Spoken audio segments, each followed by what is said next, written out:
ये यौम आजादी बड़ा उसे मना रहे हो, लेकिन ये बताओ क्या वाकई तुम आजाद हो? बताओ क्या वाकई आजाद हो?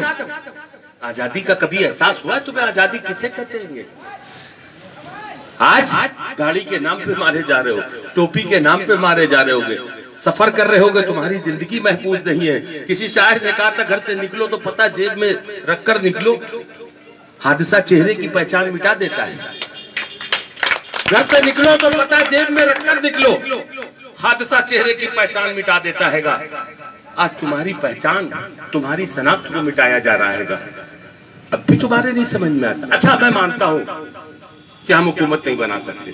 मैंने कब कहा कि हम हुकूमत बनाएंगे? मैंने कहा हम अपने 50 जिता सकते हैं, 30 जिता सकते हैं। हम 30 विधायक मेरे भी जीत के जाएंगे। हम कुछ नहीं करेंगे, लेकिन खुदा की कसम अगर मेरे खिलाफ कोई बिल आएगा कम से कम एहतजाज तो हम कर सकेंगे, हम बोल तो सकेंगे, दुनिया जान तो लेगी कि मुसलमानों के साथ क्या हो रहा है, जान तो सकेगी। आज हमें दलीलें दी जाती हैंगी, अरे यार वो सही तो है, सड़कों पे तो नमाज नहीं पढ़नी चाहिए। ये कभी और नया कानून आ रहा है, जुमे की नमाज सड़कों पे नहीं पढ़ पाओगे। आ गया अखबार में था, हमारा भाई कहता है बात तो सही है यार, अब ये क्या आएगा रास्ते में, कितनी देर के लिए रास्ता रुकता है, कितनी देर के लिए हम पढ़ते हैं और क्यों पढ़ते हैं? अगर मस्जिद में इतनी जगह होगी तो हम क्यों सड़क पे पड़ेंगे? अगर हम मस्जिद बना रहे तो हमें मस्जिद बनाने नहीं दी जा रही, जो मस्जिदें हैं उनको बंद कराया जा रहा है। तुम्हारे खिलाफ साजिश पे साजिश हो रही है, साजिश पे साजिश हो रही है। अच्छा ये बताओ, मैंने मान लिया कि भारतीय जनता पार्टी आरएसएस तुम्हारी दुश्मन है, लेकिन इसको इतना ताकतवर किसने बनाया? आज ये इतनी ताकतवर कैसे हो गई कि पूरे देश में छा गई? 1975 तक 2 सीट से ज्यादा कभी जनसंघ नहीं जीती। एक अटल बिहारी वाजपेयी की सीट जीती थी, एक प्रजात बघेल की।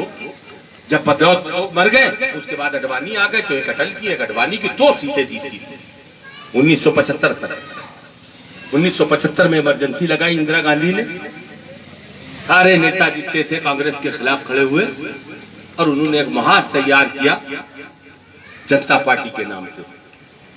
उस जनता पार्टी में आरएसएस भी घुस गई, जनसंघ भी घुस गई। 75 तक उसको अछूत बना के रखा था, पंगत में उसको कोई नहीं बैठाता था कि इनकी विचारधारा इस मुल्क के लिए खतरनाक है, इनकी विचारधारा इस मुल्क के लिए अच्छी नहीं है, ये मुल्क को तबाह कर देगी। उनको हमने अछूत समझा था, वो कभी भी सक्सेस नहीं हो पाए। लेकिन जब 1975 में जनता पार्टी बनी और 77 में चुनाव हुआ, ये सब एक ही पंगत में खाया। कांग्रेस के खिलाफ चुनाव हुआ, कांग्रेस बुरी तरह हार गई, ये सत्ता में आ गए। उसके बाद जूते में दाल बटी, फिर अलग अलग हुए, सब अपनी अपनी पार्टी बना के निकले।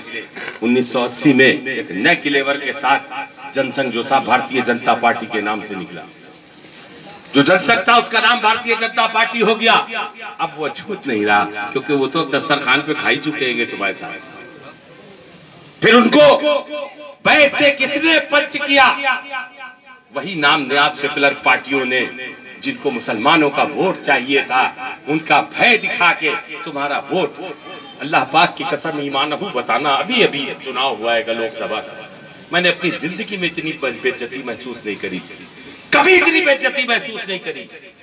कोई तुमसे वोट नहीं मांगने आया और तुम सच समझ के कांग्रेस को वोट दे रहे थे कि नहीं दे रहे थे? कोई तुमसे वोट भी नहीं मांगने आया।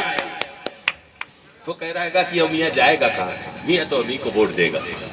अब जरा देर के लिए अपने जहनों पे, जरा देर के लिए तसव्वुर में सोचो, अगर वो ऐसी कुरान हाथ में लेके तुमसे वोट मांग रहा होता तो तुम नहीं दोगे, तुम नहीं दे रहे होते।